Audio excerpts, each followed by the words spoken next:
We're also on YouTube. So. Oh, you're doing that. I thought it's just easier. Mm. It's just easier to do it that way. I don't know. What's easier about it? We're simulcasting? Is that the correct word? Well, if we record, it goes live on YouTube. But if we record, if I have to upload it later, it takes like 3 hours. Oh yeah, just do it here. There you go. Yeah, so this is live uploading to Raw, YouTube anyway. unfiltered, unedited, raw. Just in there. Just in there. In there. 9 months package to Vietnam. Today's Kylie's birthday. Happy birthday, Kylie. Happy birthday, Kylie. Happy birthday, Kylie. Kylie, I hope you had a wonderful birthday. I hope it was filled. Wow, the 2nd of the year. Dodge the Christmas and the holidays. Right? Just by a hair. Some updates to just one song. I've noticed a pattern. We tend to release episodes 3 at a time when they're not like the mini episodes that we record. So like our interviews, when I do an expose, they tend to get released 3 at a time. And where'd you go, Leo? Oh, Leo. The pattern for that has everything to do, I've noticed, with when I have the time to work on the show. So what I've been trying to do is front load interviews and episodes and then work on them and then release them during whatever the off season is. So over the summer, we recorded an interview with Callie Kazoo. We recorded the show for Castle Pines, which was fantastic. And gosh, what was the other show? Yeah, Braden. No, Braden hasn't been released yet. So there were 3 that we recorded during the summer that we released. Dr. Vallejo. Yeah. Dr. V. Dr. V, Castle Pines, and Callie Kazoo. And then when I was producing and editing those to release, I went and these are the next 3 episodes coming out after this one. I recorded an interview with a singer-songwriter in the Chino area, David Osborne, not Super Dave Osborne. He's been a songwriter his entire life, and in the span of about 4 or 5 years, he's pumped out 7 albums. Jesus. And they're pretty good. I mean, I helped him set up for his first album. He turned one of his bedrooms in his house into a pseudo recording studio where he's just in there all the time. And he'll do is he'll go out to the desert and he'll get some weed cookies, and then he comes back to his home, and then he sits on his patio. He eats part of it, and then he just writes and writes and writes. And he writes really good. He's got some pretty good songs. So he plays one of them in the interview I went over. He used to be my guitar teacher in high school. Cool. Great dude. I'm excited to get him on the show. He's the episode's going to be David Osborne, perpetual songwriter, because he just keeps going, man. I love that. He's got the Doors, the Jim Morrison mystique about him, which goes out to the desert. He does to get the devil's cookies. Okay, I'll tell you this. I'm excited for this episode. Mr. Osborne's a really cool dude. He says, "Call me David." I'm like, "Nah, dude, you're Mr. Osborne to me." I hate when teacher figures say that. Just call me Hank. I know. I'm like, no, Hank. Mr. McGonagall. Yeah. So he's a Bigfoot enthusiast. So every summer he goes up to Big Sur in the Pacific Northwest, and he just does all the Bigfoot stuff. Is he part of the Oregon Bigfoot Society? Because I think he is. And I'll tell you, he's got another room in his house that's it's like the mud room kind of, but it's filled with Bigfoot stuff. And when I was in high school, dude, hell yeah, he showed us some footage that he had. And I'll tell you, was it convincing? It's pretty damn convincing. I don't know. I think cryptids might be real or something that we can't comprehend, beyond ESP, beyond our normal senses. Because I think that there's more going on than our 5 senses. But I digress. I had 2 things I wanted to tell you. You know the trend, the ins and outs, 2025. What's out? What's in? What's yeah. out? Yeah. Cigarettes are out. What's in? I'm gonna go on a walk every day. You know, people do that. Oh, you want to do So that right now? I was gonna say yours. I had yours. What's out is apologizing for this show. What's in is letting the show be what it's gonna be. Yeah, I I think one of my motivations for the show when we first started was to make this thing marketable, and that's as we'll discuss and we have discussed is that's just really difficult to do if it's not your full-time thing. Oh yeah. And Adam, you're working, Leo, Yes. you're working, I'm working. I work, yeah, dude. I got two jobs, and And you know, kids, and two All right. children, and babies. it's bananas. And I work for a university, so come the middle of spring and early middle of fall, I am too busy to put the time that this show deserves into it to make money off of it. So I'm not necessarily apologizing for a show. I guess I'm apologizing for the rate of return if people are expecting, but then I understand people aren't expecting. So more so to our guests, and Maybe apologizing wasn't the right word. I just meant like I feel making like excuses.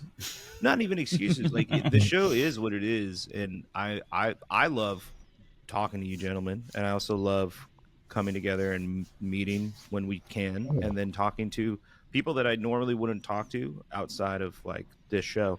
Hmm. But I also think to have a little bit of I don't know, having grace with ourselves. But yeah, there's good shit. Yeah, but Yeah. yeah, here's the thing, folks. You listen to podcasts all the time, right? Most of the time, those people are bankrolled Oh yeah. or they've gotten to that point where they can just consistently, like, the top 20 that you see on Spotify. Yeah. Ironically, what we're talking about today and the rate of return, whether it's podcasting, making music, or any kind of art for that day, because it's all been homogenized and it's all been corporatized. So this is a good segue into our topic today. But anyway, Kurt, I think Yeah. what we're talking about now is just sheer quantity, Yeah. where the quality of the show, I think, well, besides the fact that the Castle Pines episode was about my band, that was one of the best things you've ever produced ever. Like you literally made my wife cry. She was like, "Wow, this is beautiful."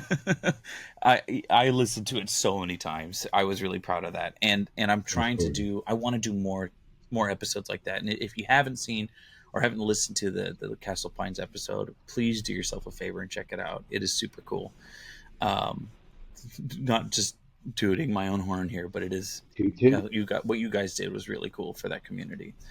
Um, in any case, really quick, I guess what I'm trying to do is create a model that supports the show in a way that's regular and sustainable for myself and you guys so that we don't get burned out trying to, like you said, focus on the quantity. And so I have 3 episodes in the works right now. Dave Osborne, excited to release that. It's a fun little interview. I went to his home.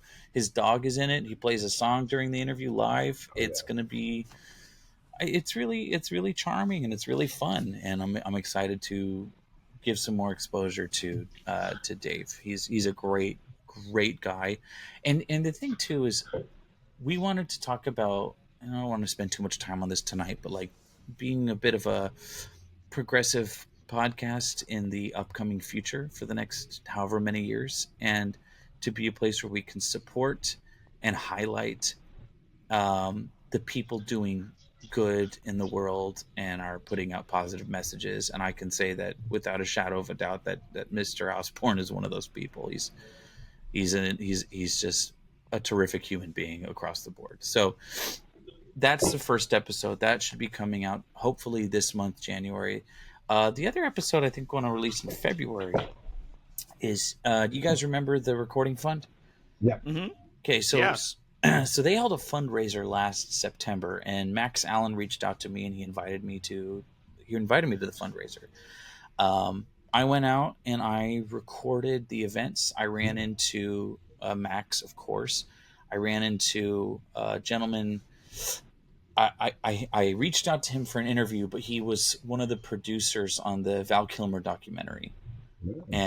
and so I ran into him. I got his card, so I'm gonna try to set something up, see if we can get him on the show. But the recording fund the recording fund fundraiser was a really, really cool event. There were I think at least 50 people were there. It was at the Recording Institute in Los Angeles. Um, and they featured 2 artists perform. And because I can't remember the name of one of them, I will refrain from saying the name of the other. Were they grantees? Were they recipients They of the were fund? recipients. They went and they performed, and the music they played was really, really, really good. I interviewed both of them. One of my former bosses and colleagues in the music industry, Steve Weatherby, he was there, and I've interviewed him for the show. If you haven't listened to the interview with Steve Weatherby, check it out. He has a lot of really, really valuable insight into how the music industry operates, and some uh, some ideas on how it's going to progress. And a lot of his perspectives have come true. A lot of his predictions are coming true. And we talk about Spotify in the interview too. So Steve Weatherby's on that. I interview some people who work for the Recording Institute of Los Angeles, and I'd like to get some of those, at least one of those artists, on this show in the future. Nice. And I'm excited to do that. That's going to be an episode very similar to the Castle Pines episode and how I produce it. So I'm compiling the script right now, putting that together, and I'm hoping for some good quality on that. So a lot of love and a lot of work goes into that. So that should come out soon. And the 3rd episode is our interview with Braden Wiggins. And Braden Wiggins is rock star ska musician. works for, is it SeaWorld? No, it's Legoland. Isn't it SeaWorld. Legoland? SeaWorld, Is it yeah. SeaWorld Legoland? Oh, I thought it was. Well, either way, he works for, I guess it's SeaWorld, but where he does live music during the summer. And I just saw he did a stage performance for the holiday season. Really cool perspective on playing, doing live music to make a living, and what it's like to be a performing musician for a big organization, a big company, and just his musical journey and his creative aspect. And I think Braden's just a really great guy to highlight in and of himself. We talked. I was listening to the episode today. He's always been. We know him as kind of the hype man from when we were in college, and always a really positive personality. People tend to flock to him for good reason. Never been an exclusionary type of person. Everyone is welcome when you're at something that he's a part of. So I'm really excited to release that. That might come out in March. I've again, that one requires a little less. Braden's such a cool example of someone that's like, by all accounts, made it in the music industry, and he talks about that in this interview of like what it means to be a working musician. And he's so like, talented too. On top of all that, like not only is he a great guy, talented, and a hard worker. I mean, you can't get past all of that. And then all the stuff that he had to overcome in order to get to that spot. That's all in that podcast. So it's a really beautiful thing. Yeah. I think everybody should go and listen to Yeah. that. Right when it comes out. When I release it. Yeah, right when it comes out. I think it's on YouTube. I think we live streamed that conversation. And I'm doing a bonus episode too, and it's a compilation of our long conversation about AI generated music, and in addition, at the Recording Fund, Steve Weatherby, Max, Steve's partner, his wife Joycey, and we got also to a really long conversation about AI art and its place in the music industry. So I'm kind of going to do an AI art special and just our different perspectives around it. What I hope to do in the future for this next coming season is I want to talk about how streaming is changing. I want to talk about equity in the music industry. There's a couple of people I'd like to reach out to and see if they'd be interested. One of these people, her name is Catherine Needleman. Are either of you familiar with her? Sounds familiar, but no. Don't take that as a no. She's an oboist. She plays or has played for the Baltimore Symphony Orchestra, but she is fronting a battle of, in the classical music world, of the exclusion of women performers, composers as instructors and principal chairs of certain sections. And what she has experienced and highlighted, and if you follow her social media, you can see just how anti-women the classical music world is. And she currently has a lawsuit against her, a defamation lawsuit going against her by a member of, I want to say the Baltimore City Orchestra or whatever. I got to dig into it. But basically, this person has said some atrocious things to her, against her, and there's been a lot of social media, a lot of comments. She's been called many, many, many terrible things. Her reputation, people have attempted to destroy her reputation, and she's been fighting a really good fight. And I'd like to get some perspective from her. I'm just hoping here. That piggybacks on a lot of what Dr. Vallejo talked about in Oh yeah, academia, as far as like absolutely. Yes, thank her you. struggles as being a woman in not just music, because she came kind of from a classical world, like playing violin. She did. She absolutely did. And I really want to get. I'm really hoping that Catherine Needleman comes on our show, because I don't want this to be a show where we come across as, maybe we're, interrogating her. I mean, we're three men. We have a small platform. I'd like to use it to push some equity with whatever privilege the three of us have here. And I think that's, if we have this platform, we need to use it responsibly while we're interrogating. Of course, we got to let her know.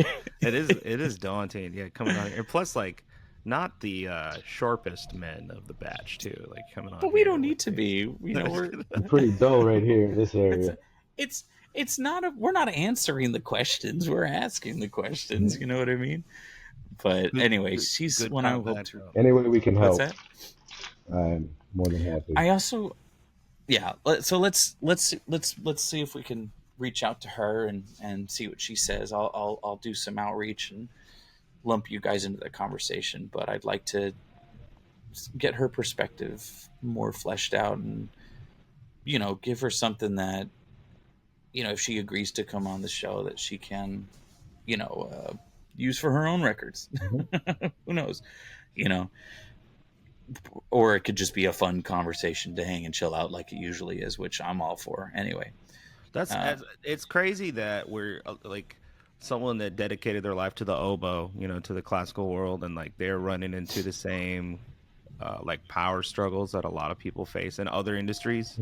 And it's the more you start peeling back the layers of the onion, the more you realize like it's all the same fucking, like the Scooby-Doo. You take the mask off, it's like, oh yeah, dude. Let's just say it's oboe. It's the same, right? Oboe. Oboe. Yeah, but even just like with the oboe, man, just the amount of politics that go into just one specific type of instrument in this portion of the orchestra. But man, she checks all the bases, and she opened my eyes to a completely different world of. I don't know. I didn't know. I wasn't expecting this from the classical music world. Even after our conversations from Dr. Vallejo, it's not something that, not being a part of that world, something I experience or see, but it's a huge portion of the music industry and what people are aware of and how people learn music. That let's provide more eyesight to the right side of history on this one. So in any case. So I want to reach out to her and see if we can get her on. If we can't, no harm, no foul. It is what it is. The other thing I want to talk about is production music. What is production music? How does it work? Because as we're going to see with what we're going to talk about tonight, is the world of production music is infiltrating the world of, I guess, active listening, whatever you would call what you listen to, what you ideally listen to in your day-to-day. Production music, for those who don't know, is music that's on like advertisements or commercials or in the background of YouTube videos or something. It's just muzak is what some people call it. It's the lo-fi chill beats. It's the music to make dinner to playlists on Spotify. No, it's half listening. It's not supposed to be.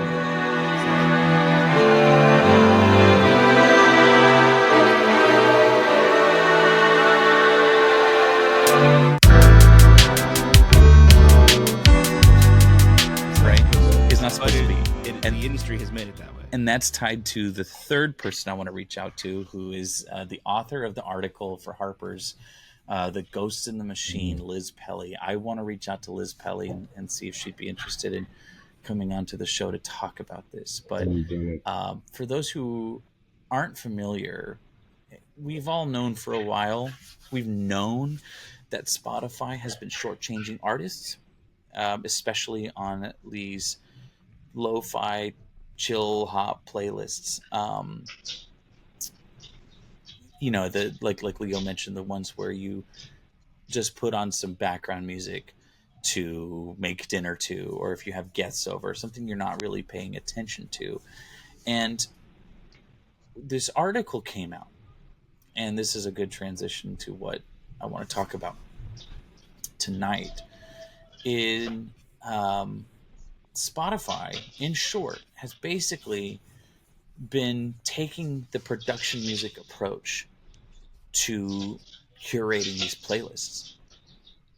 Rather than artists, paying royalties to artists who make jazz or lo-fi hip hop, and this is their bread and butter, and this is what they do in earnest. They're instead shopping these playlists out, and they're using their in-house teams to curate the playlist using music from what are essentially production music companies and Ghost artists. ghost artists. Yeah, and it's called the PFC, Perfect Fit Content. And as this article states, it raises troubling prospects for working musicians. The program, they're working to grow a percentage of total streams of music that is cheaper for the platform, because what they do is they basically Spotify pays a monthly rate to these production music companies to use their tracks, and then Spotify gets these tracks, and then they just upload them to this playlist, and then you might end up listening to it, not realize you're listening to this, and you're generating basically no royalties for any of the artists, because Spotify pays this company out of pocket so that they handle the sync licensing Mhm. aspect. But They're what you're making really massive amounts of income off the streaming revenue that's getting funneled back into Spotify And itself. none of it's going to the correct, It's artist. undercutting genuine musicians and yeah. reducing their ability to earn.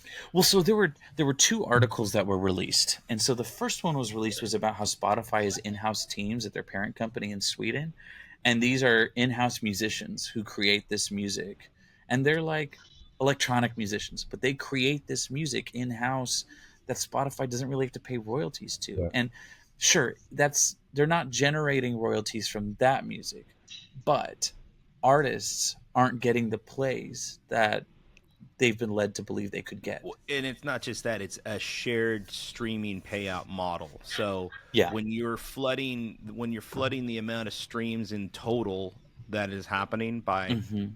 prioritizing low cost, like, you could argue, sure, it's music, but is it Yeah. something that you would actively go buy a record for? No. Right. No. But you're increasing the whole of the amount of streams that are happening. Mhm. So in reducing the cap of like people, so that's why Spotify doesn't do pay per streams, right? They do a percentage of like, oh, you're 0.001% of the total streams that happened last year, and we're paying you on that. Well, they used to do that. What they did, and we talked about this last year too, is they changed it where instead of percentage of total streams, they take an average of what, like, say Adam, say you did they take the number of streams you did on Spotify, they round it up or down to 1,000, and they take the average of what you listen to out of 1,000 streams, right? And the idea was so that, hey, someone like Taylor Swift isn't going to make as much money. This is to benefit the smaller artists. Oh, right. So if you only listen to indie pop Mhm. music, they're going to get a larger percentage of what the share you pay Spotify, the royalties you generate for them. However, if you're the type of person who listens to I wouldn't call it functional music, that's different, but who listens to the background music, the lo fi hip hop playlists, well, you know what? You don't even know if you're listening to real Yeah. artists. So your 1,000 streams, now 40% of that accounts for, well, now it's more, I think it's about 70%, they said, in those playlists. That accounts for, yeah, that accounts for a huge portion of that, and that's not revenue that's not generated. So in theory, it would help the smaller artists Mhm. if actual artists were having their music showcased in those playlists, which it's not. And what the article that Liz Pelly wrote shows, it shows the intent behind it, right? Because Spotify likes to claim that they're a data driven company, that it's whatever people are streaming to, listening to, it's purely capitalist, right? If it gets the plays, it gets the money. That's what they've been saying for years. However, they noticed that, well, if people are half listening to the music, why are we paying full royalties? Why not just generate cheap music from production companies that's not going to be inoffensive? It's all background music anyway. If they don't, if the consumer doesn't know, then no harm, no foul. Kind of, in a sense, I can see why that would be beneficial on an economic for stance. a company. But then you've removed the fact that you're a data driven company. And so what she's highlighted is that Spotify started when it came to their playlist editors and curators saying, hey, if you're having trouble filling your playlists, we got this music. It's just production music, nothing big. Put it in your playlist or don't. And the editors who work for Spotify had that choice. They were like, okay, well, I'm good showing what I want to show, but I have this on the back, which kind of makes sense in that. I don't disagree with that approach. If you need to fill a playlist and you're having a hard time, pull from this. Fine, maybe. The problem is Spotify got more aggressive with it over time. Now it was no longer, no harm, no foul. Now it's like, no, you kind of need to start using this to the Well, point. you have to kind of consider too. Well, Spotify was operating at a loss for the first 10, 15 It's years. true. They've been That's they you're that's true. So they so needed they had a corporate model that was trying to be more aggressive. That was data driven. right. And so per the article, it said in theory Spotify had any other number of options, raising subscription prices, cutting costs by downsizing operations, or finding ways to attract new subscribers. We're spamming plays. Yeah, well, that's the title approach. But they essentially started to just I mean, do, it is spamming It is plays. It's just 100%. more steps in the process. yeah, Like it's just a couple more kinks in the and it chain. and it doesn't violate their new terms of service where they demonetize AI generated tracks, and they limit it. They limited the use of, Artist check. to generate a royalty, a song has to be longer than a minute, I think. And so And there's on the new payment model, I remember when we talked about, I think it was earlier this year. it was It was like January, like 2024, when they rolled out the new model. Yep. They also was the threshold was 1,000 plays. Like you had to have that's what had, yeah that's what I was saying. Minimum. Yeah. yeah. They take your average and they round it out of 1,000 plays. And here's the crazy number. By 2023, several hundred playlists were being monitored by the team responsible for PFC, perfect fit content or whatever. Over 150 of these playlists, um, including ambient relaxation, deep focus, 100% lounge, bossa nova dinner, cocktail jazz, deep sleep, morning stretch, and detox, were nearly entirely made up of PFC. So you could be listening to just, dude, ambient relaxation, and most of that music is not generating a royalty, and you Well, would never know. you got to remember too, like the thing about these editorial playlists is that these are Mhm. prioritized by Spotify. This is what's pushed to you on the homepage. This is what's pushed to you when you get on to a radio. Like if you choose one of these, I'm making Mexican tonight. I need a salsa dinner playlist. It's not going to push independent artists that are making salsa music. It's going to Yeah, push the PFC content that has been handpicked, curated by their editorial playlists. right, right.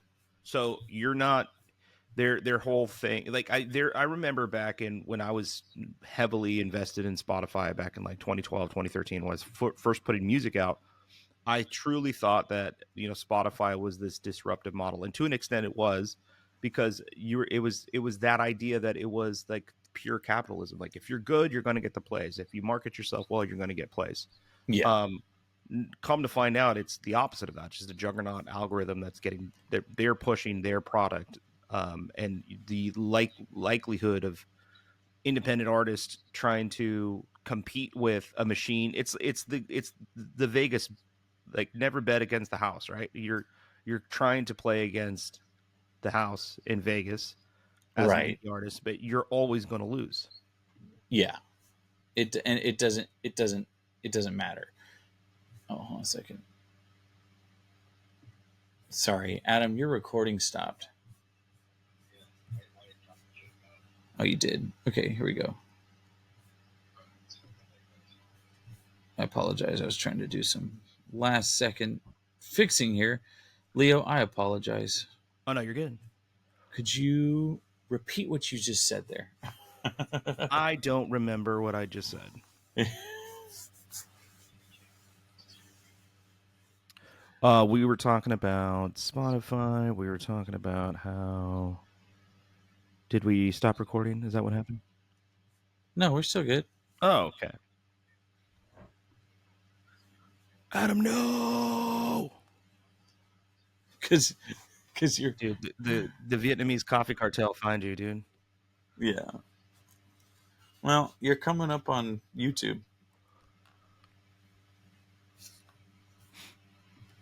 What were we talking about? We're talking about some I remember. the inflated. Oh, how Spotify came out saying that it was like this. It was leveling the playing field for indie artists. Yeah. When it first came out, not when it first came out, but when like I remember I was one of the very first bands, and it was just like in 2012 in Corona that was like, dude, we put our music on Spotify. We did it through CD Baby, and I was like, dude, this is wild. And Spotify's whole thing was like they have gone through different iterations of their corporate like branding, and their corporate branding now is very different from what it was 10 years ago, 12 years ago. Yeah. But back in 2012, specifically for like independent artists, it was a place that you could mass distribute independent music. And they were like, hey, you can, up your streams. And that was a business ploy, because what artists did is that I spent thousands of dollars over the course of like 10, 15 years in buying Facebook ads and Instagram ads and like putting money towards ads that would direct people to Spotify. So Yeah. what I was doing is I was paying money, and this is compound that by thousands of musicians, hundreds of thousands of musicians across the world, to send people to Spotify. So independent artists were the biggest mouthpiece of advertisement for Spotify, and they were putting advertising dollars to be like, go listen to my new song on Spotify, check out my new song on Spotify, follow us on Spotify. So we were building their brand and their corporate model this entire time, where they weren't giving us a goddamn to any of the independent musicians that were doing that for them. Damn. I think it touches on the larger issue with the music industry being so fucking capitalist. I I would say with certainty that the entertainment industry, specifically the music industry, is the most purely capitalist system on the planet. Right?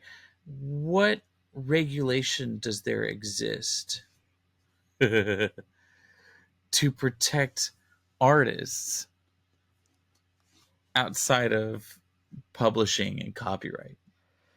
And those were created like almost retroactively after Yeah. years and years of people getting fucked over. And they were created in a sense that they were sequestered from the other side of it, right?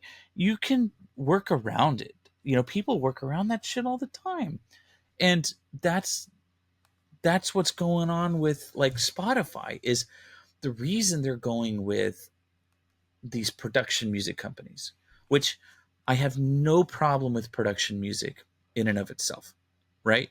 At all. I know wonderful people who work for production music companies who own and operate production music. This is their bread and butter.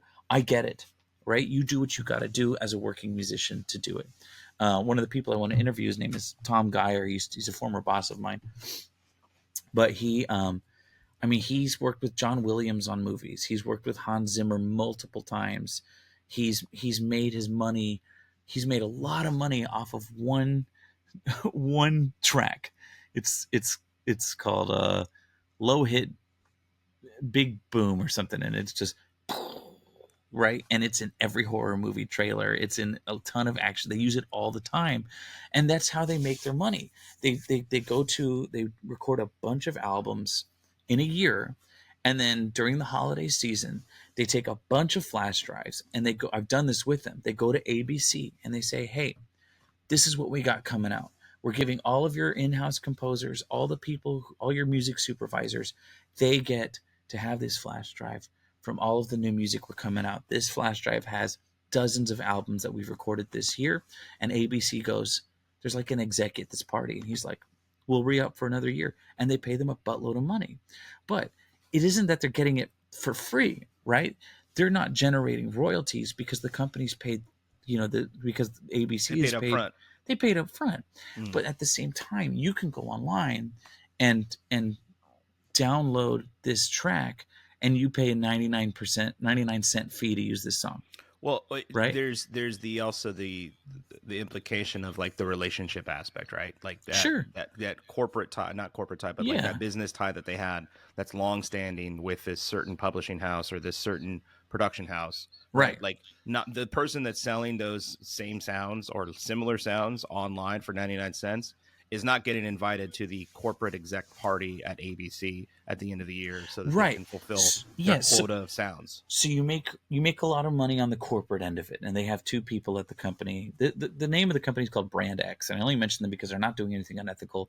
They're a great company. They're featured everywhere. Brand X makes really good stuff. But like, they on their website, you can be a student and you can be purchased using their music for a short film, and they have an option for students. Like, hey, you pay a much lower rate, It's but you awesome. when you pay 99 cents, that 99 cents is actually the fee to process the sync royalty, right? You're paying that fee to synchronize this music to it. And so that's what they do. They still make their money off of sync royalties. You just pay one time.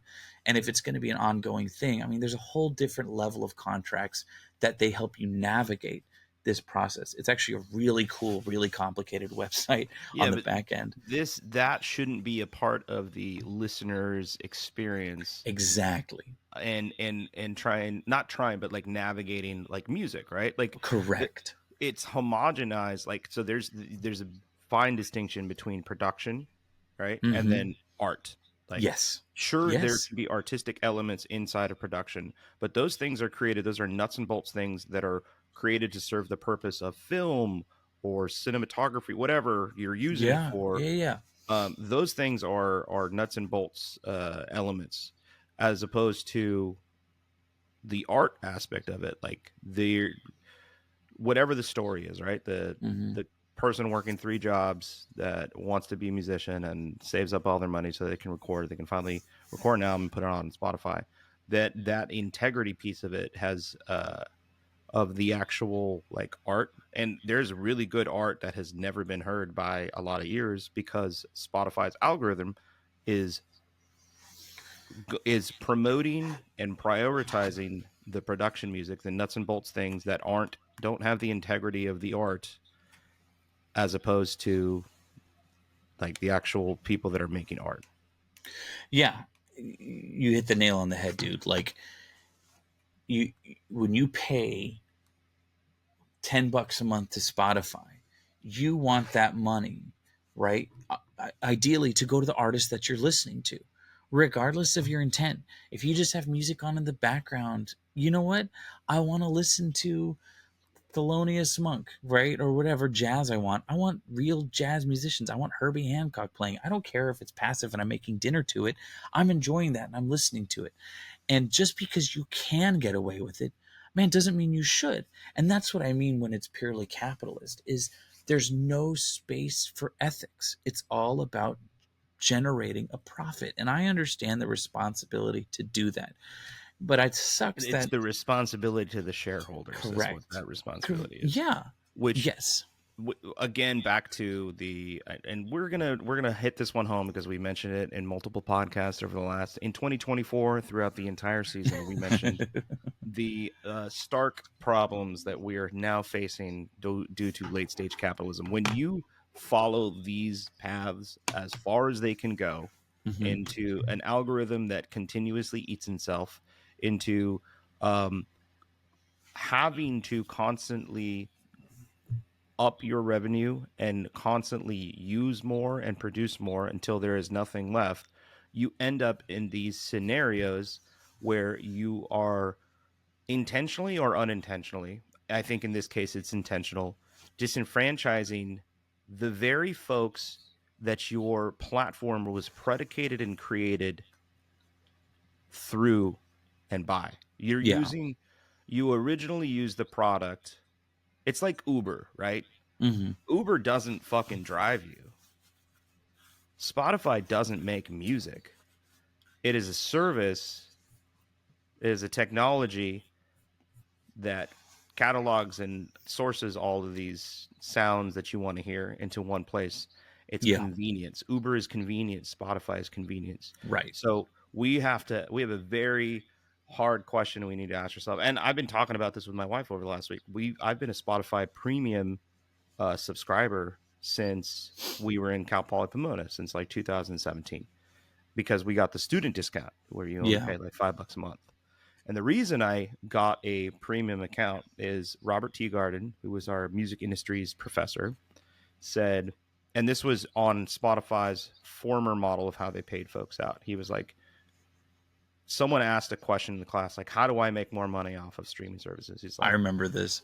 He's like, you know what you need to do? He's like, you need to get you and all of your friends to subscribe to Spotify Premium, because then the sharehold is a lot bigger and they have more funds and then they can pay out artists higher. And I remember thinking that. I was like, that's a great idea. And that's the reason I subscribed to Spotify.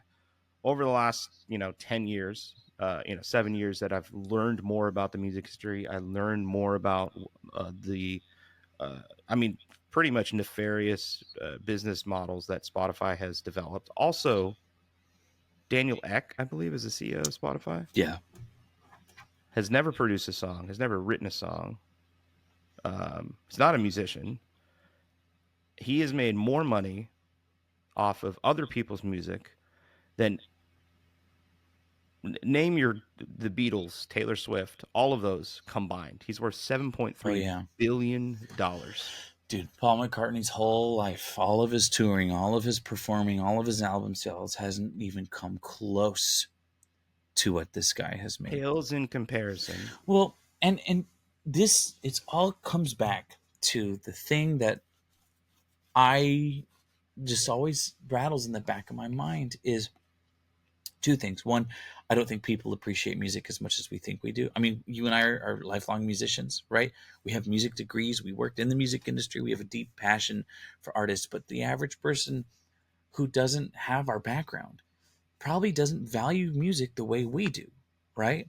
And certainly you can argue that music has a lot of cultural significance and people like to go out, but they don't care about how it's made or how it makes money. They just care that it's there. And so long as it's there, that's what that matters, right? It's the magic trick that is the sheep. Yeah. That's the sheep's wool that's pulled over people's eyes. Yeah. And I would agree, and I would also disagree with that statement, because music is such a core, fundamental part of the human experience and communication and human history, that we have, by homogenizing it and commodifying music, and we've mentioned this before on the podcast, we've drained the significance and meaning. And I think the reason why people don't care about music the way that we care about music is a symptom of the way that it's been of the way that it's consumed now. Music is consumed as it is a bottle of water. You're absolutely correct, and that's the second point I was going to get to is we have shown and demonstrated we're getting close to what is the true monetary value of music. Before, someone actually on a Reddit comment about this article we're talking about said that people used to care about music more because it was a much larger investment, right? It was a larger investment of your time, of your energy, and your money. Yeah. You spent $10 for one album. It better be a damn good album, and you're going to listen to it and you're going to appreciate it. And it was the format you listened to that album, right? If Yeah. it's vinyl, you had to go to a record store to purchase the vinyl. Make sure that you didn't break it on the bus ride home. Right. You had to peel back the plastic wrapping only on the part, carefully take the vinyl out, put it on your turnstile, make sure that you didn't scratch it, and then you had to meticulously place the needle down on the very first groove so you can hear the first song on Sgt. Pepper's Lonely Hearts Club Band. Yeah. And you had to listen to that album from start to finish. You had to flip over from the A side to the B side. It was a process. You were like, Yeah. it was a ritualistic, it was a religious, and And we've and drained that. yeah, and you know, the price didn't go down when we went to cassettes and we went to CDs. It didn't go down. And this is where, like, call it what's the term when it's two conflicting ideas? A paradox of being a musician, right? You want more music in the world. You want more musicians. You want music to be more accessible. But at the same time, you want to make money and you're living off of music. But it's the smorgasbord effect. Smorgasbord effect. Are you familiar with Mary Spender? Mm-mm. She's a British musician. Spender, I hardly know her. She sorry. She's a really talented songwriter. She's like a protege of Rick Beato, Mm. which, yeah, we can talk about Rick Beato another day. You can do a whole episode on We him. could do a whole series on him. But she brought this up. I'll get her on the show one time or something, but who knows? She talked about the smorgasbord effect, where, like, people like to talk about how music was better back in my day. Well, yeah, because it had to be carefully curated and labels could only invest so much. And, you know, Frank Zappa once said that the best thing the music labels could do was hire businessmen rather than musicians, because businessmen take more chances because they don't know anything about music. Yeah. Which it was an interview. He said the reason why the 60s and 70s had such radically wild new music, like Frank Zappa and the Mothers of Invention, was because they were old cigar chomping businessmen from the 40s and 50s that Thank said, you. Yeah. I don't know what the kids want, let them whatever. Yeah. And they would throw money at it. He said that the worst thing that happened in the music industry was when the cool 20-year-old like hipster dude that knew about people's tastes took over what got bankrolled. And then the quality, because you take the mindset of like, that's true laissez-faire, like whatever, throw everything at a wall, see what sticks, Yeah. as opposed to this the corporate model and like the jargon and all that bullshit that comes with it. Yeah. Yeah. And that's how the labels run. What was it? The oligopoly, as Sony, Universal, and Warner own about 70%. They control about 70% of the music industry as a whole between the three of them.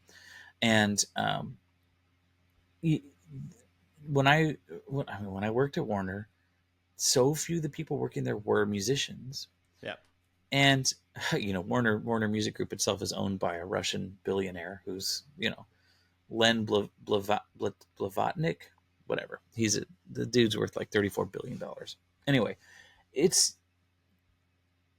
we're at this point where the technology is there, where if we've demonstrated on this show, like with episode with RJ, that, dude, you can make music from your freaking phone and release it from your freaking phone all in a day. If you have even the slightest idea on how to put a song together, you can do it, right? And that's where Spotify is right now, taking advantage of that. Create the most milquetoast, inoffensive stuff and release it so that we can put dollars back in our own pocket, because fuck the working musician. And apart from the like financial implications, right? Because they're Sure. inflating their own streams, right? And they're using their ghostwriters for their PFC, what was their perfect fit playlist or whatever, placement or something. placement. They're not only are they That's not that bad. these songs getting millions and millions of streams, they're changing. There's a paradigm shift of music creation, specifically now in the newer, younger generation. You know it because you're on TikTok, you're on music TikTok, and you've seen it. And I see a lot of musicians who have never played a show, who have never Adam's gone out back. and gigged. Adam, we missed you. Adam, we were talking about how Spotify has changed the way that people perceive music and even the way that people are producing and creating music. That's the point that I was trying to get to. I don't think you can hear us yet. Oh. Well, basically, what I'm trying to say is that because Spotify is the biggest streaming platform in the world uh, by pure market share and volume, uh, their their their business model is influencing the way in which people are actually creating music in the first, like, Yeah. from different than what was happening 10, 15 years ago, Yeah. because it maybe subconsciously incentivizes musicians now to prioritize gaming the algorithm or creating something that Spotify's algorithm will like. And that is like a subversive thing that gets inside of the psyche of the Yeah. creative process and Yeah. changes the actual integrity of the songwriting process, in my opinion. No, you're right. You're right. And it goes hand in hand with what the labels are trying to do. Liz Pelly notes in an article that the big three, when Spotify first started and hit the map, they owned 17% of their shares, which is that's a decent amount of shares in this company that's come through. So they've always been in the pocket of the big labels. Um, and that's an incentive for Spotify to boost the artists that are on those three labels. And I think Spotify is probably the worst offender of the main streaming services. I don't know how deep Apple Music is into this. I don't know how deep Amazon Music is into this. I'm sure there's some level I involved. mean, it's Apple and it's Amazon. You're right. Well, but here's the thing, I though, mean, right? Because Apple and Amazon, it seems like Spotify. yeah.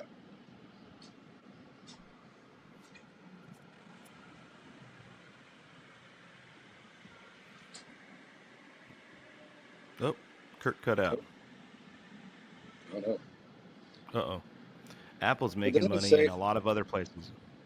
doesn't it say Oh, in go the ahead. article too that but they I mean Spotify is a music company, right? But it's really a tech company. It's not actually a music company. So Yeah, what they're trying to do is just force what they they know had. as a business model. Yeah, and they're collecting data. Like, they're if Oh you're yeah. paying for premium, they still have an ad revenue like section of it, but it is a tech company. You're 100. I left a comment on someone on Facebook. They left they had read one of the two articles that were just recently released on basically talking about Spotify's shady ghostwriting business practice that they're doing. Um, but the comment I left was like, yeah, it's exactly what you said. It's Spotify isn't a music company, isn't a music streaming platform. It is a data collection platform that uses music to gather your data, because they know more about your listening habits, when you want to listen to lo-fi chill beats or um, decompress sleep music, whatever. And they have a ton of information on you, Oh yeah. and they're selling that shit. Oh, 100%. Just like Facebook, Amazon, Spotify, Google, everyone's selling the data. That's where the money's at. And the Yep. more data they, like you're saying, like the more data they can collect, the more uh, revenue they can bring in. Hey, Kurt, you're back. Yo, I'm back. That was weird. Everyone's dropping off today. Yeah. That was weird. I Oh. don't know what You happened. started talking bad about Amazon, and Daddy Bezos turned off your internet. It looked like my laptop died. Oh, do you have an Apple? Yeah. Well, there you're talking shit on Apple. That's what happened. I'm at 22%. Okay. Some little 9-year-old in China that's been working in a labor camp for the last 14 hours just turned off your computer remotely Dang, because you talked bad about the that's party. crazy. But you guys didn't lose a connection though, did you? I did No, not. no, we've been going. Okay. Okay. Odd. That's really weird that happened. Well, Adam brought up that Spotify is a data collection tech company because they know your listening habits, and they're probably more than likely selling your personal data. that's right. Did you read that article too, didn't you, Adam? Yeah. Yeah, I actually read it right when Leo had posted it up. And actually, I talked about it with my girlfriend, and she thought, "Oh, well, yeah, that's a great idea." And I was like, "No, you don't understand. Like, this takes away the artistry from the artist. This takes away all of that. This isn't something good. Like, at some point, Taylor Swift won't be able to make money. Because why would she? If I could just throw all of her stuff into a AI generator, and then Spotify just goes, you know what? Make 1,000 songs of what she makes. You're right. Make 10,000 songs. You're right. And the fact that pop music is so formulaic in and of itself. Well, that's why old girls got a tour for fucking 320 days a year to, Yeah. make money, because she ain't making money on record No, sales. well, that's I mean, true. Taylor Swift is making. She's a billionaire. She's making a buttload of money. We come to this part of the argument where we have to look at the ethics behind it, right? What do we do to preserve the integrity of the art as musicians? Here's my jujitsu back to you. How is this any different than the gatekeeping model of the record industry? It's not. Instead of a record executive or the glass ceiling of trying to get a record deal or to get your song on the radio, now it's an algorithm. Now it's editors that are prioritizing shit music from a production house in fucking Sweden that's run by like two dudes. Yeah. That is the glass ceiling that you have to break. It's the same ethics dilemma, right? It's just it's a different master. Right? And how do you prevent? Let's say we do come up with a solution, like Brian Royda, who we interviewed on the show, right? He released an app for functional music called Spindles. Shout out to Spindles, but it's functional music, Spindle. right? I don't mean to say, oh, but it's functional music, but it's like, it's for background, it's for concentrating, it's for meditating, right? It's not necessarily the purpose. You can certainly use it for casual listening, but that's not entirely what the strength of Spindles is. So how do you create a streaming service that is ethical to the artist and profitable? Someone in my comments mentioned Tidal, but Tidal's Jay-Z, Beyonce, and Kanye West, right? And say what you want about Jay-Z and his artistry. He's a very whatever. He's earned the right to do whatever the hell he wants, right? He's a terrific rapper, but he is at this point a businessman. The dude is a billionaire, right? And they ran into some trouble when they first launched Tidal, whether it was Lemonade and what was Kanye's Life of Pablo. That was Do you remember? It's a great album. Do you remember what happened when they launched with that? Yeah, they inflate their numbers. They spam their numbers. Yeah, it was an impossible amount of streams, and it's like, cool, right off the gate, you're showing you're not an ethical streaming service. Mm-hmm. And sure, they currently have the highest rate of royalty payouts, but they're small. But who uses Tidal? Yeah, I don't use Tidal. It back to Teagarden's whole point of like, I don't think so. I go back to the parallel between the model, right? The model between streaming and then like the record labels, right? What's the they both have the same glass ceilings, yeah, right? And the same barriers that musicians are constantly trying to break. Yeah. When it was the record labels that were in charge, when they were the ones that held the keys to the castle, it didn't prevent good art from being created. Some of the best art ever created was happening during that time. Some of it got overlooked. Some of it is stuff that we're just now hearing. Like Nick Drake, right? Never made a dime off his music. Well, yeah, that's true. He didn't. But that was more for lack of trying. But I see your point. Maybe that's a bad example. But there's Leo Nocchitelli from the Meters. There's what my point is like there's, regardless of whatever impossible boundaries or barriers that people are facing within music, like the art is still being created. So There's still good art being made. Yeah. And But But then we run into how are we going to get to a point that those artists are reciprocated for their product? Because money is being made off of that, I and it's not going to but the I think artist. too, I'm sorry, Adam, looks like you were trying to chime in on something. Go ahead, Adam. yeah, like this is an issue that I feel like it's I forget what the original philosophy was about behind it, but it was something about like a great putty, which is essentially there's so much music, there's so many things out there to listen to that you just get smashed underneath it all, or everything gets lost. Yeah. So even if you have great music, it might not be found for 50 years, 60 years, 70 years. And by that time, there's so much more AI generated music, there's so much more of all this other stuff. How are we ever going to catch up? The only people that I've heard that kind of have good ideas about it is switch over to YouTube and make playlists of your friends. Make playlists of the good artists that you find. Uh, I don't think that's a good long-term solution, but it's a start.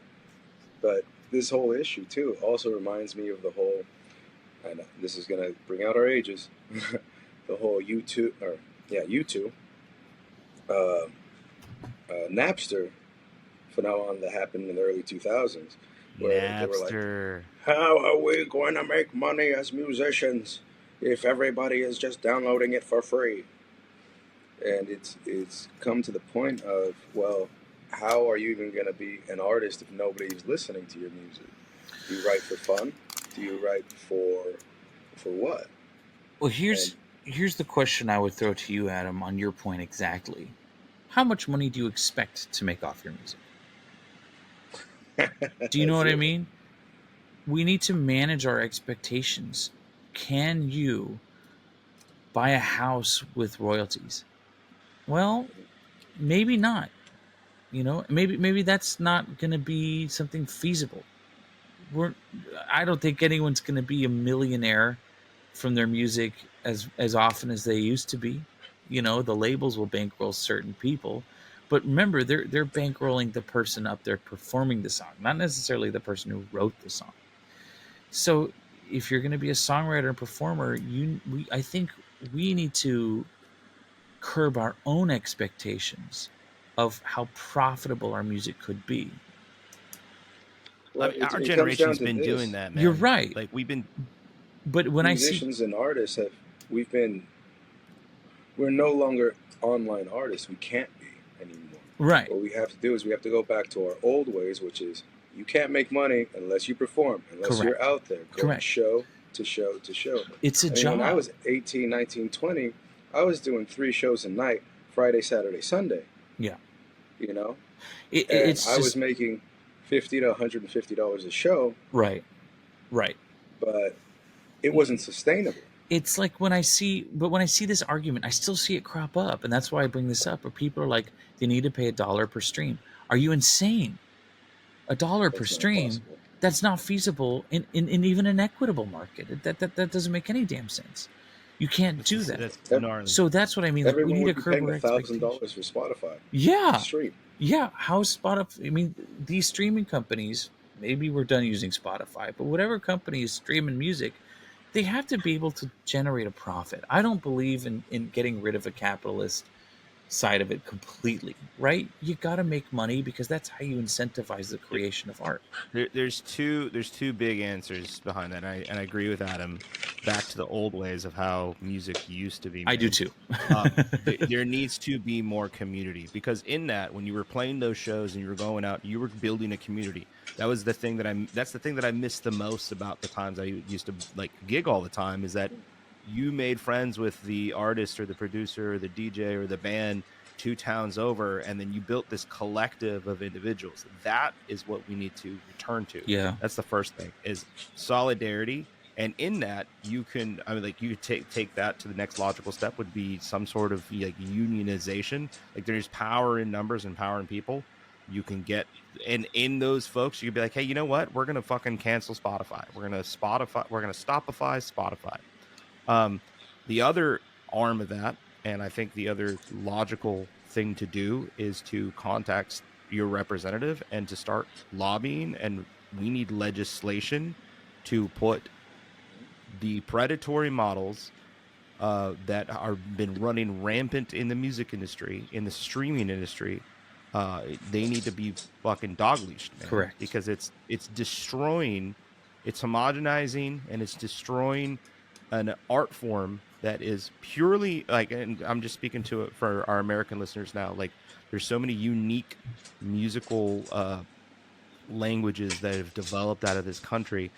The streaming model has homogenized all of them, and it's destroying the ability of folks to and we're not talking about like the rock star, like that American dream. Like Gone. we're Yeah. we're not it's not foreign to us. Like we're not of the generation that's common where you buy your own house, or like the American dream for millennials is non-existent. We just want to Same with pay the our music industry. we want to pay our bills. Yeah, I want to be able to not go broke when I go to the hospital. Correct. Yeah.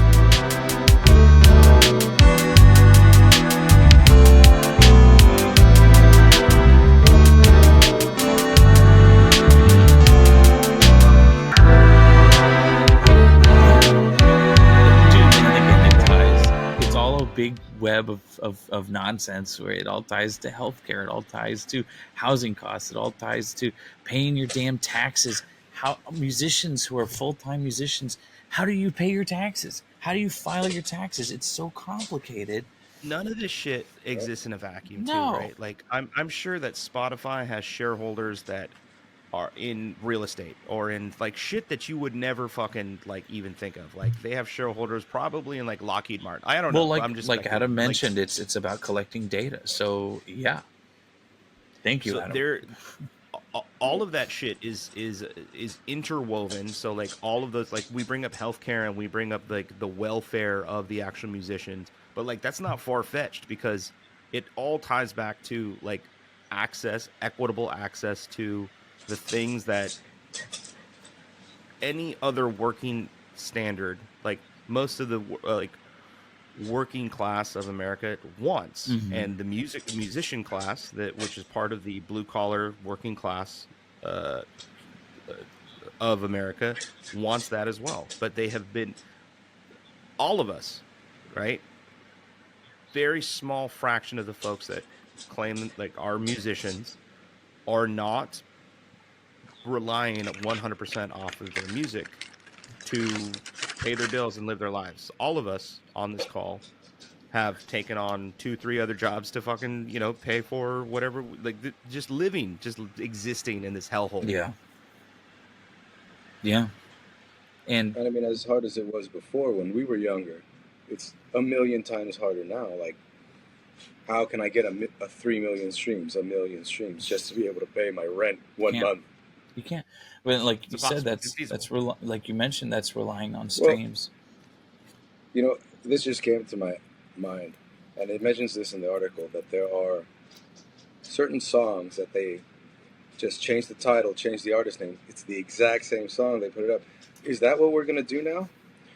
Can I take one of my songs, put it under 500 different artist names, 500 different titles, and then just put them all up on Spotify and just go, here you go, I'm going to flood the market myself? You can't. No, it's impossible. No, it's illegal. As much as I would love to do it, huh? It's illegal. Well, Spotify is doing it. It mentions it in the article. Well, Spotify is doing it, but it's, from what I understand, there we go. No, the reason they're getting around it is because there's no royalties being generated.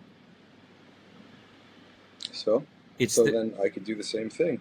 I'll do a non-royalty one. Okay, but why would? But see, but then you're kneecapping yourself, and you're kneecapping the argument we're making. Sure, there are publishing houses, and there's a couple publishing houses out there. One of so you'll sign over an agreement for publishing rights to their song, and they'll release your song under a compilation on Spotify. One of I had a Castle Pine song that happened to. We generate like a fraction of the royalties that they get off of those like streams, but they're putting all. But anyway, I think is that what you're talking about? Like things being released not by the artist, but under like a No, it's like the same artist. They're just they're releasing the same song under a different title. But like, does this song this prompts some digging actually, Adam? That I'd be interested in seeing the answer to this. How exactly are they getting around it? Uh, Because is it a different ISRC code? Is it a different ISWC code? Because that song's going to have the same melody and the same mhm. title. Now, at the same But time, who's going to sue them? the artist name, They're not going to sue themselves. right? But the artist name is different too. But when Mhm. you look at these songs, are they registered under BMI or ASCAP or STIM? I think it's STIM, which is the Swedish royalty collecting company. But if they're under STIM, you know, is it the same songwriter for every iteration? Right. This is what you need to dig into, because What about if it's different, then they are in violation of copyright law. maybe what we have to do is we have to go back to the 1950s. We have to go back to the days where people were recording on vinyl. Now, in order to record on vinyl back in those days, the artist had to play the song over and over for every vinyl record. Now, in theory, what we could do is make live tracks or somewhat live tracks over and over and over again as the same song, except it's a different ISP number because they're different live tracks. I thought that they Which recorded in that case, you could copyright those no, because they are individual live sessions. but they recorded to a master record, and then that record Yeah, was but okay, stamped and printed. So that's where the term master comes from. yeah, but so in this case, what it'd be like is okay, Taylor Swift goes into the studio. They have a camera on her.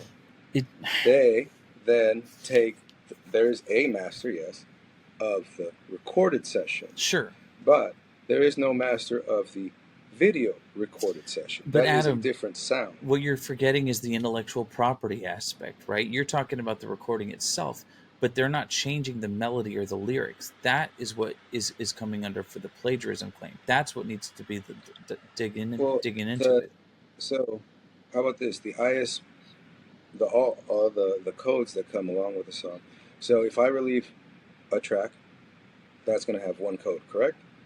Yes, If I come out with a video of that track of me playing performing live, that is a different code, of the recording correct? itself, yes, but the melody and the lyrics are inherent to that song, no matter when, how, or why it was recorded, right?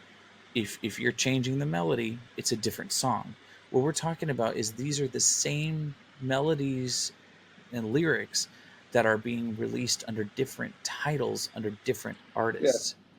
Well, what I'm saying is that you would release it under the same artist, same title, except you put live at 3:45 p.m. December 24th, blah blah blah. Live December 24th at 4 p.m. Da da da da. Live at, and you're just basically pushing every single version of it because it's technically just a tiny bit different and just But a tiny bit. but that's not what they're doing. They're changing the titles to the songs. Oh yeah, yeah. So I'm not saying that they're doing it. I'm saying this is the way for us to fight back against it, if that makes sense. So Mm. flood the market is the only thing I could think of to be able to do something like, to be able to fight back against it. It's not necessarily, oh, I have to do the exact same thing. I just have to break their code. Do you If I really understand what their algorithm you is, think do I think it would work? Not for me. I am not popular enough for it. you think But the for fire with someone like Taylor Swift, big artists, yeah, that would be yeah, a but see, solution. here's the problem though. When you start leaning on big artists to do it, then you're just feeding the pockets of the labels, who are you're just putting money back into Spotify's pocket through the labels, because they it doesn't go anywhere. I think Leo's right and T Garden's right. The best way to do it is through legislation, right? How do you police that? They're in Sweden, right? What are Sweden's copyright laws and how does it translate over? Why is it allowed You can take the exact same recording and re-release it with a different song title under a different artist, and it doesn't cause a problem. Why is that allowed? Maybe I gotta move to Sweden, boys. Move to Spain, Figure it baby. out. This feeds. But I see what you're There- seeing. I see what you're saying. But yeah, you're also right in that it wouldn't work. Not for me. But maybe it would work for a medium-sized artist that has a nice following. It's like my mom always said, the squeaky wheel gets the oil, or the squeaky wheel gets the grease. We just need someone big enough to put that out there. So you're saying someone who's got a decent following who is also not signed to one of the big three or their subsidiaries? Yeah. Okay, so here's what happens, right? I'm not trying to be a dick, but here's what happens. The label's like, hey, I want to hear this guy's generating a bunch of royalties. He's generating a bunch of money. He's releasing all stuff. Let's sign him, or Spotify can just choose not to put him on their stuff anymore. They'll nip it in the bud. If they see something like that and they see someone else is gaming the system that they themselves are gaming, dude, capitalism, they'll get rid of you. Look what happened to Wolfpack. Do you guys remember we've talked about Wolfpack before on this podcast? They early on in Spotify, they created a silent album that was like 15-second songs, triggered the algorithm, and they told all of their fans on social media to listen to their album while they went to bed because it was a silent album. Just put it on repeat, and they made a shit ton of money. I think they made they made a lot of money off it, and it funded their career. But Spotify saw that. They were like, oh shit, we just paid out this band that made a fucking album of silent songs. There's a point that we were talking about the integrity of actual music. Further down in the article, did you guys read the section about the jazz musician? Yes. That was hired by Epidemic Sounds. That touches on the artist integrity and actual like joy of like the art versus the production, or like production versus like the actual integrity of art. So in this interaction in this article, The Ghost in the Machine, the author talks to a jazz musician in Brooklyn, I believe, and the jazz musician is a accomplished jazz musician, can read, write, play, gig. Got hired by one of these production houses, which is probably a subsidiary of Epidemic Sounds, which funnels, and they under his contract, he writes, his deliverables are, we want you to write chill jazz or calming jazz for nighttime. We want 10 songs. Without even thinking about it, he basically follows this homogenized XYZ process that is joyless. Yeah. It is quoted him saying that the process is joyless. And he just feeds this thing into the machine. So there's actual musicians that are being, I don't want to say discriminated, because like it is a working gig, but at the same time, he's making a pennies on the dollar compared to how much money Spotify is making off of this. Just and it's off this drivel, because it's not fucking Bitches Brew by Miles Davis, right? It's just monotonous paint by numbers bullshit that Spotify wants to keep. Because if you put one of these playlists on, listeners, go to Spotify, pick any chill jazz playlist, any of these lo-fi playlists, they all sound the fucking same. She has a list in the article. Yeah, there's so many of them, but you will not know. Like you'll listen for 50 minutes and not know that it's not just one song. Yeah, monotonous. And no shade, right? There's so many great lo-fi artists out there. There's so many great jazz artists out there that are writing cool, fun, unique things that are not getting on these editorial playlists. Yeah. And that's what we're calling out, is that like the argument isn't that like, we're not, hey, pay us fairly. It's like, give us a fucking chance. Give people a fucking chance. We're not trying to pay our bills. Like, it'd be nice if I made it $150, $200 a month off Spotify. Yeah. Not doing that. All I'm asking you is that if you fucking level the playing field, because this is a fucking lie. It's a joke. Yeah. I mean, essentially, we have to push artists to go on YouTube. We have to push artists to go on other platforms. And I was listening to a podcast the other day. I don't remember which one it was, but essentially he was saying that he took all of his music off of Spotify. He said, "Look, they're not paying me, so why would I work for them?" He was saying that the thing is now is that now what it has to be is you pay for me to put my. So maybe Spotify should pay a single amount for X, Y, and Z songs, $10, $20, whatever the amount is. I don't know, but You got to be an it would unsigned be artist with some level of clout to pull that off, though. Yeah, they're not yeah. going to And approach I'm you not if you're saying. just making a fucking Oh yeah. album. I'm not saying that it's going to work immediately. It would definitely take years, if not decades, for that to be accomplished.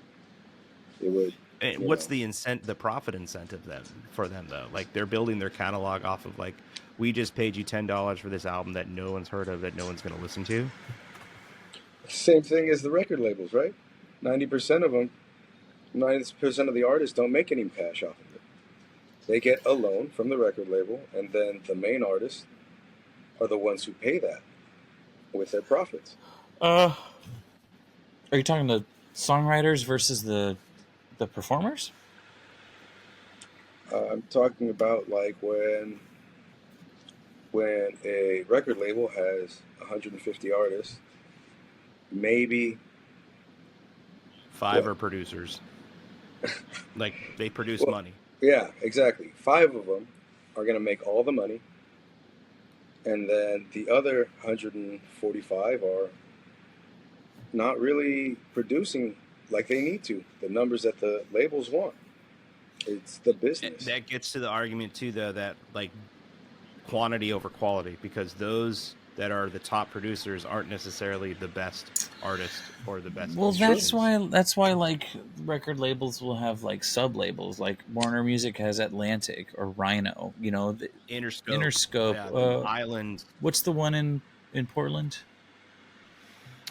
Sub Pop.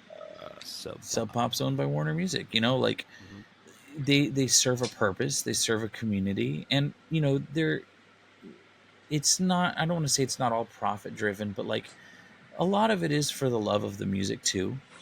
But Warner Chappell Music is their pop music arm, and that's the moneymaker, right? That's Beyonce was signed to them for a while. Lizzo, like man, Red Hot Chili Peppers were part of Warner Chappell for a long time. I mean, that's how they make the money. And so with the artists at Warner Chappell, they're looking at the top earners and the hot newcomers, right? But then the sub labels, they're the ones who sign the smaller artists. And it isn't that they're not profitable, it's just within the label they sequester it to different branches. And man, you should see the agreements that the songwriters sign, you know, to I mean they sign their lives away. I mean they get a decent amount of money to write music, but like then we go into this conversation that I think the three of us have had multiple times where it's like, you know, are you really selling out if you're writing music for a record label, or are you just making the living off of your musical skill? You know, that's kind of the internal dialogue you got to have with yourself. And when it comes to streaming, marketing yourself and putting this music out there is like, let's say you don't want to or you can't ride the label train and work for the label and make money, which there's no, I personally don't hold anyone in contempt who's working with a label, who is signed to a label. Man, I get it. You're a musician. You got to make your money. That being said, I still wish labels would operate more ethically. But when it comes to like streaming and showing and putting this music out there for the consumer, I mean, labels have to work through their own in-house distribution companies. I think with Sony, it's Red. With Universal, it's Ingrooves, and I can't remember what Warner's is. I think they got their own in-house thing. But like, that's where these details are ironed out. And then the streaming services and the labels work together, the triangles with the PROs, and it's not Harry Fox isn't a thing anymore. I don't think can't remember what Harry Cox. the I federal. want to say this as Sorry, a I was going on a rant. as a musician, like that, it's tiresome, man. It's Yeah. fucking exhausting. It's so much. Like it, long gone are the days of just like I just want to like, and that's where I'm at now. And I'm just tired, dude. I'm just tired of this bullshit. Like, I get back to the basics of what Adam was saying. Like, get back to just creating to create a community, and like, odds stacked against you, right? You're not going to be you're not going to be Led Zeppelin. You're not going to be a rock star. Yeah. But like, it robs the world of that great, beautiful song, that contribution to the canon of like great music that's been put out when we cut ourselves off at the knee with these fucking streaming services. Because like we said, it takes out all of the lifeblood and the life force out of it. And it's like, I just recorded an album back in September with Breezy, and I'm so unenthusiastic about like one we got to mix it and master and do all that stuff, but I'm so unenthusiastic about like putting it out. Like, I don't want to do the digital. Like, I want to print 1,000 copies on vinyl. I want to play 2 big release shows, and that's it. I don't want to deal with the Spotify bullshit. I don't want to fucking do the TikTok, Instagram thing and like make little videos, which is, it's fun. It's fine. Yeah. You get to learn that part too. But it's like, it's taken me out. Like, I'm in a slump music wise. Like, I don't pick up my guitar nearly as much as I need to. Like, over the last like month, I'm just like so burnt out, and and I go through, all musicians go through this, right? They go through ups and downs and phases. Like, oh, I don't even want to look at the guitar. When I moved up to Oregon and I left Castle Pines, I was like, I'm never going to be in a band again.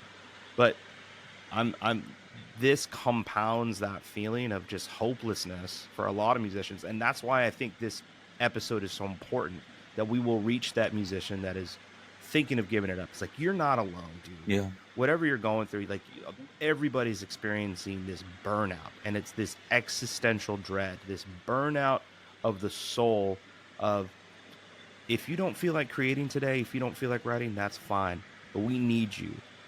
We're rooting for you. Please continue to create. Please continue to put things out there. I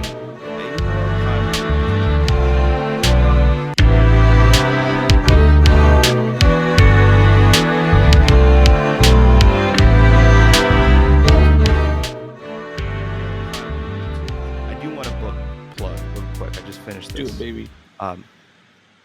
Willie Vlotton. He is a Portland-based author. He's in the band Richmond Fontaine and another band, the DeLimes.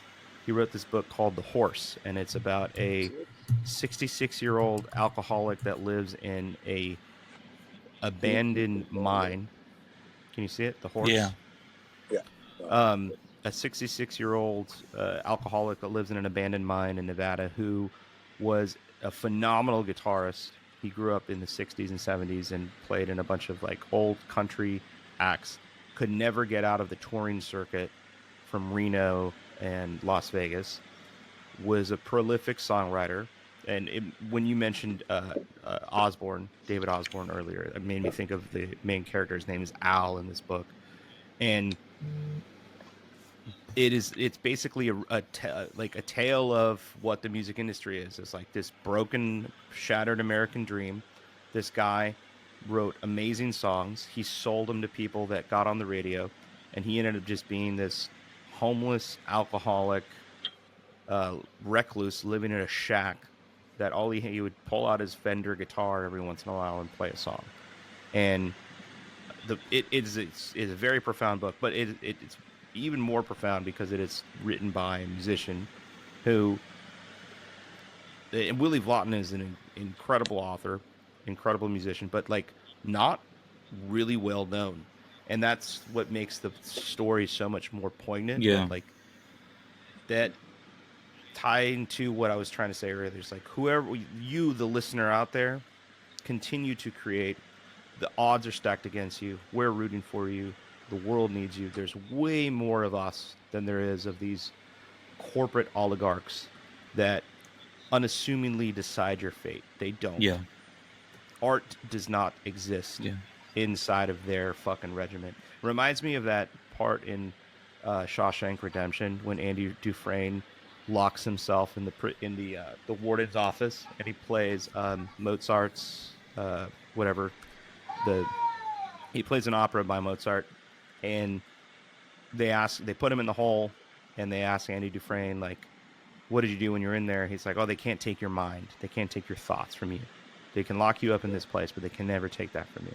And that's what we're dealing with when we go up against these huge corporate algorithms that are stacked against you, that are draining the lifeblood of all the things that you love. They can never take your thoughts. They can never take your actions away from you. Continue to create. Yeah, it's like our motto. It just has to exist. Mm-hmm. It almost feels like artists now have to do art and music just for the simple love of it, just to basically put it out there. And if it happens where you hit a trend, you're one of the lucky ones. Congratulations. But no, it's not going to happen for everyone, and most likely it's not going to happen for you. But that doesn't mean it's any less important than any other song out there. It might be a bad song, but it might make 100 or 1,000 people feel a certain way and affect them in a certain way, and it almost is going to separate the AI from the artist in general. And so maybe we have to get back to the love of music and start from there and work our way back up, rather than say, "Oh no, our overlords are here to take all of our crap and not give us anything." Because even when I was younger, I knew I wasn't going to make it as an artist. Just that with all the steps that you have to take in order to get there, and when you find out that most of the artists out there have people in the music industry, they have an uncle, an aunt, Nepo a babies, brother, baby. a sister in the artist or in the music industry, and they're going to get pushed, and you're not. You know. At one point, I was driving Uber and Lyft just to make a living right after college, and I would work out in LA. So I was picking up people that were performers, people that were musicians, driving them from gig to gig, and they would all tell me the same thing. It's like, "Oh, I went to Beverly Hills High School. Oh, yeah, I know so and so and so and so and so and so. Oh, this is how my music gets put out." And I'm like, "Oh, so if I don't know so and so, so and so and so and so, like, how do I do it?" And they just go, "You can't. And there's nothing you can do about it." Well, I think there's a class consciousness that's being developed across a lot of different industries and socioeconomic spheres in this country. The music industry being one of them. These articles are an indictment and a call to arms for a lot of folks, but it is developing a class consciousness of like, oh, it's not us against the other musicians, it's us against them. I think what Adam too, what you're addressing is they just happen to have a well-connected community, Circle. and the question for us is, sorry, Arthur's waking up. The question for us is, can we have the same thing? And I think, yeah, and I think there's a couple different approaches. SoundCloud, for one, is a platform that already exists, and it's very artist-centric.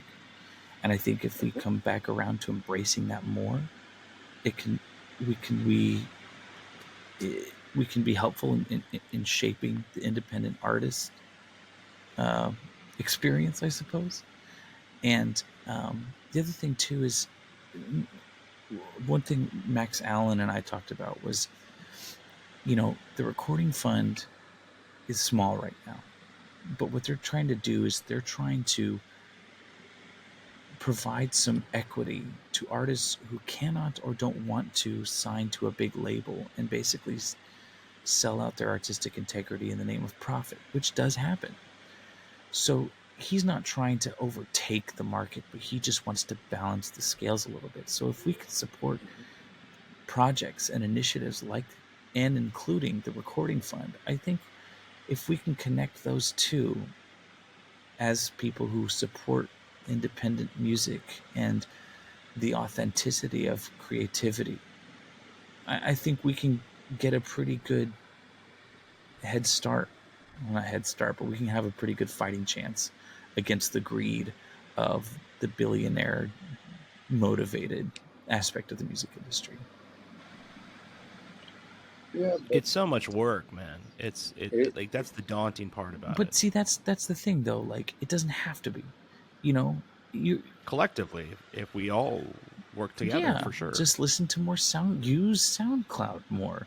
You know, check out the but how recording can fund. Put them in your algorithms. Subscribe to their stuff. You can do this passively, and the active part is share it. Hey, check out this song I just heard, and get your community involved. You know, things we already do anyway. These are yeah, little steps that we can do to create some solidarity. it, I meant the hard Sorry, part hold is on, like, Adam. What are you trying to oh, go say? ahead, Adam. yeah. So when I think about all this, I live on the other side of the world, and so I get to see different types of music, how musicians do things, and the only way they make money out here in Vietnam and Southeast Asia is they have to perform. There are no royalties out here. There are no ways to make money like that. You just have to put out the music and hope people come to your shows. And on top of that, they're not coming to your shows to hear you. They're coming to your shows to hear the covers from 50 years ago that their mom and dad liked. They're not coming to see you. The only way they're coming to see you is if you say, "Oh yeah, I'm a Linkin Park tribute band. Come see my shows," and they play like three or It's, four it's still no of one their shows up. songs, and Yeah, the rest of it is Linkin Park. yeah, It's not. It's the way that they're marketing. yeah. And how do we move people from Spotify, which is like the marketing capital because they're tech and they know how to market online, and move it over to SoundCloud so I can get students out here to listen to SoundCloud, so I can get people out here to listen to SoundCloud. They have no idea what SoundCloud is. It's not translated into Vietnamese. It's not translated into Thai. They don't care about moving to a new platform. They just want to hear what It's they want to easier hear. said that it's not going to happen. I mean, the market share is going to remain in Spotify until something else bucks it up. Right. You reminded me of something, Adam.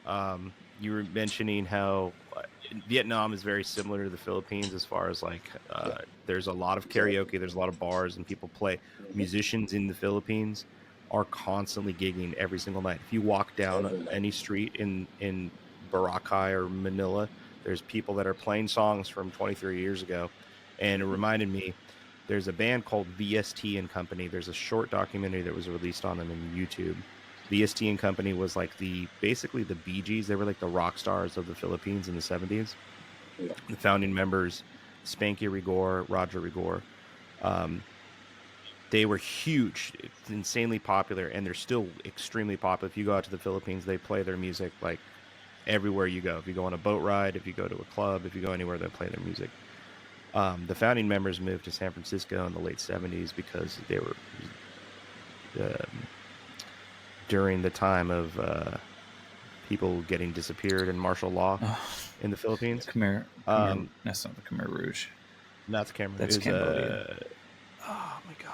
Bong Bong is the president. Marcos. Is it Marcos? President Marcos? I think so. Yeah.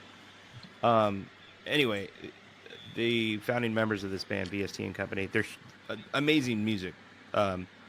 Moved out here, started their whole other life. The founding member of that band, Spanky Rigor, is a baggage handler at San Francisco Airport International. I'll send you guys the documentary. Anyway, long story short, you mentioned that a couple years ago, I connected with a couple local Filipinos that are part of the Philippine Foundation for Progress in Portland, Oregon, and they put on a community fundraising event every single year in Portland.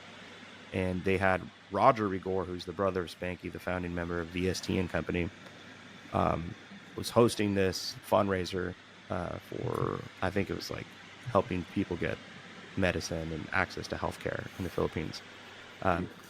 He sang a song with Breezy. We learned Awitin Mo. I'll send you guys the YouTube link for it. But like these guys are like extremely famous, and they're just normal, regular folks. And there's a lot of musicians that were wildly popular in the 70s, 60s, 80s. They're just everyday folks, blue collar folks. And that's what we need to remember is like musicians are working class. Yeah. We're dealing with these juggernauts, these oligarchies, these corporate overlords that are the ruling class and trying to punch up, and it's easier done together, collectively. Yeah. And I don't want to say this. I want to address Adam's point real quick, and I don't want to disparage the people of Vietnam or the South Pacific, but where the change is going to make a difference is going to be here. You know, yeah. What the fuck did you say? like you make a good you demonstrate in Vietnam. It's demonstrated that musicians are working class, and that's how they make their money. You go out, you perform, you do what it's going to do. Over here in the United States, like that's not something. That's something that we super take for granted. And if we want to talk about the success of like SoundCloud and the recording fund, and we want that to translate internationally, we got to use it more over here. You know what I mean? It's the mindset of the temporarily disgraced billionaire of America. Yeah. I think it was George Carlin that said that. The Americans. Yeah, I mean, you're right, Kurt. America is the tastemakers of the world. Like the majority of like pop culture icons like come out of this country. And it's purely because we can bankroll it. Yep. I didn't mean to be insensitive or anything with that. No. Like, well, even VST and Company was a knockoff off the Bee Gees. Like, so like they were trying. It was Philippine disco. It's like if a record label in the United States tells a Filipino band, "Hey, we'll pay you $5,000 to come write 10 songs instead of $100,000, $200,000 to get into the studio," that Filipino band's going to take it. That Vietnamese band's going to take it. And they should. And they should, because to them that's a lot of money. I mean, to me, it's a lot of money. I mean, okay, but how many months of rent is that going to pay for you? 5 months. For me, $5,000 will pay 10 months of my rent. Yeah. $5,000, 10 months of my rent. That's 10 months of that family not having to suffer or starve. I'm not, and I don't. Oh shit! How are we going to pay the bills this month? I don't think anyone's my kid's sick. How am I going to get them? I don't think anyone's shaming musicians for making a living. You know. No, but that's the point that I think we're coming back to, which is we have to remember that being online is a privilege, and it's not something to make our money off of. You're right. We have to go out and perform. But you're right, Adam. You're right, and I'm not disputing that. And as we wrap, we need to wrap up. What I'm saying though is Spotify and streaming. What we've been talking about this whole time is the online consumption of music, and it is the most insidious and also until recently least noticeable way of shortchanging artists. And it's tied to, like you said, data collection. It's tied to the record labels. It's cutting off the federal incentive to produce music through PROs. Yes, in the conversation of how do you make your money as a musician, you're right. Tour, perform, get your name out there, build that community. But when it comes to online marketing and reaching a wider audience, even though it may not be as connected, that's what the larger conversation is. We need to be using the independent platforms. We need to be using SoundCloud. We need to be supporting the recording fund. We need to be using spindles. We need to be supporting 100%. Content creators who are making apps which are free to use, by that way. You can subscribe to them and pay and support them, but you can use it for free. That's what we need to be doing, because collective action drops in the bucket, man. We gotta all, like, that's where the play is like, if everybody, you just change teeny tiny little habits that you do. Instead of ordering that from Amazon, I'm going to go to the store and buy it from a mom and pop shop. Instead of listening to this on Spotify, I'm going to go and buy the album off iTunes Store or whatever. And so the three of us, we have a platform right here with this show. And you know what we can do? Share this episode. let's wrap it up. Let's share it out there. Like it promotes the show, and it promotes the ideas that we've shared on here, for which I am grateful to have the two of you in my life and a part of this project we got going on. So 2025, let's be more ethical and equitable with how we consume music, and support Spindle's, Willie Vlotten's book, The Horse, VST and Company, Catherine Needleman, Liz Pelly, Ghosts in the Machine, um, Vietnamese cover bands. SoundCloud, the recording Filipino cover fund. bands. Yeah, Filipino cover bands. this Some any of the any best artists out there. South Pacific music, whatever, man. Let's get out of the white mainstream, record label sponsored music, and start listening to some indie shit in the indie way possible, and let's share it and share it and share it and share it. Let's just keep doing that, because that's what we can do for us being persistently online. Let's at least be responsible with that. It doesn't cost anything to share someone's music. No, it doesn't. No, it doesn't. It doesn't cost anything to support. Nope. You already And know. click on the links and listen. God damn. Click on that shit. You might find something you like. Share the links. Yeah.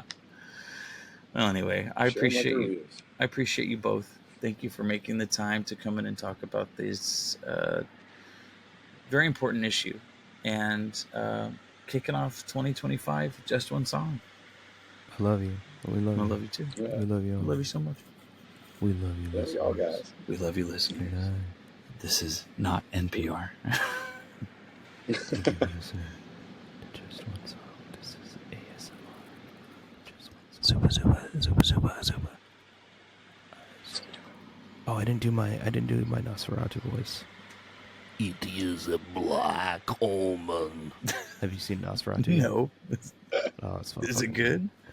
It's phenomenal.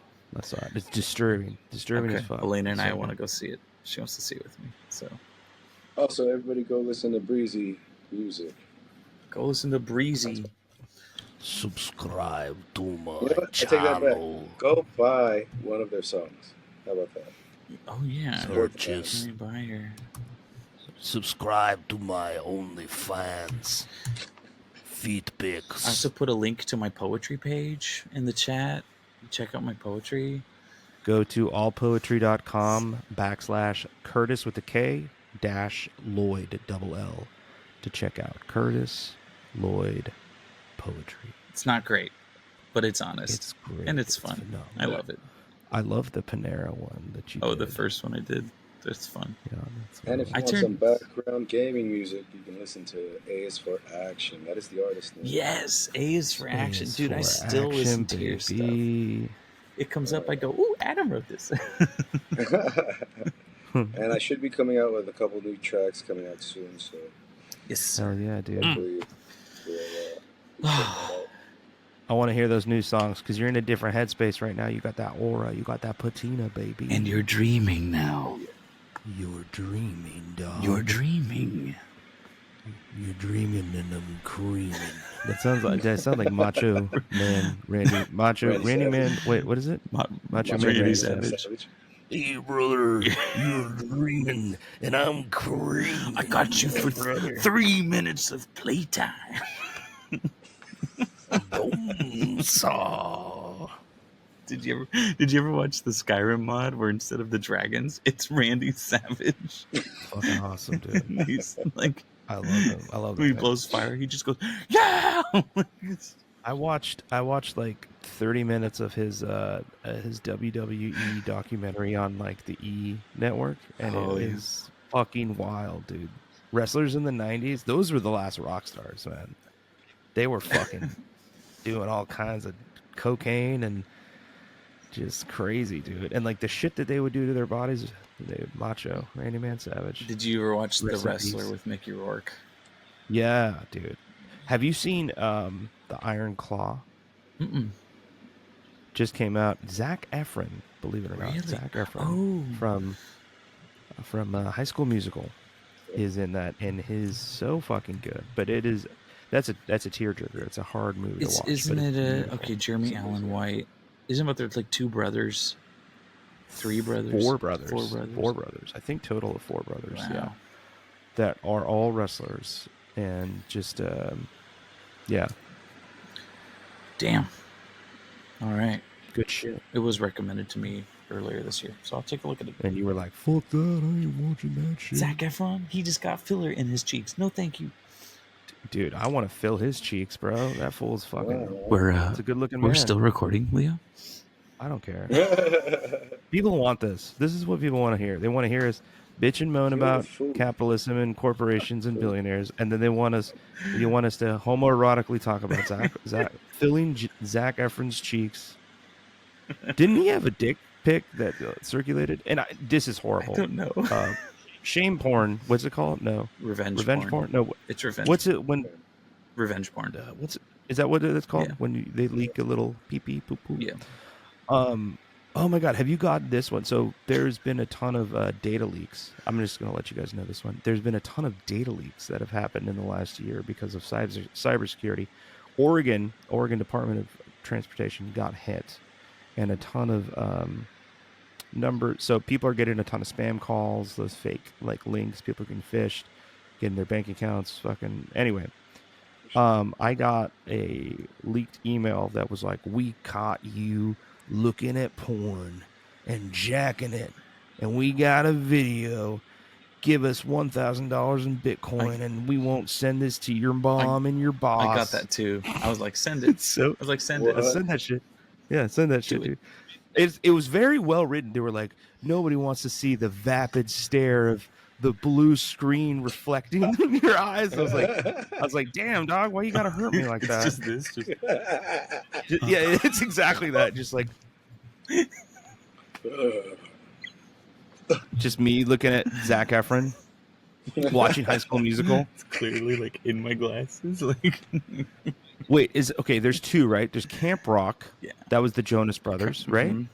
And then there was High School Musical. Yeah. And they were 2 separate but the same. Same. Separate but equal. Same. Separate. Same. Same. Dude, that's when you know you need to leave Vietnam, is when they start covering High School Musical. That's when you officially move to Spain, Adam. Yep. I don't know any. I want to sing a High School Musical song, but I don't know any of them. I don't know either. Yeah, That was I don't not think my. anybody does. That was not my thing. that was not my thing. Beer was my thing when that came out. Jesus. That's about right. This is just one song. This is just one song. I'm just gonna end This this is on just that one note. song. We had like this really positive note going on, and then you're like, "Ooh, wait, I gotta talk about Zac Efron's Anyway, penis." I'm an alcoholic. Well, again, I appreciate your time. Check out Justin. Listen to our I music. don't even know how to end Support this. us. I don't even know how to end this now. You know how we end it? How? We all say on the count of 3. I'm not going to say count of 3. I'm going to go 1 like this, Yeah. and we all say, "This is just one." Okay. But do it in your ASMR voice as close as you can to the All right. microphone. Ready? This is just one song.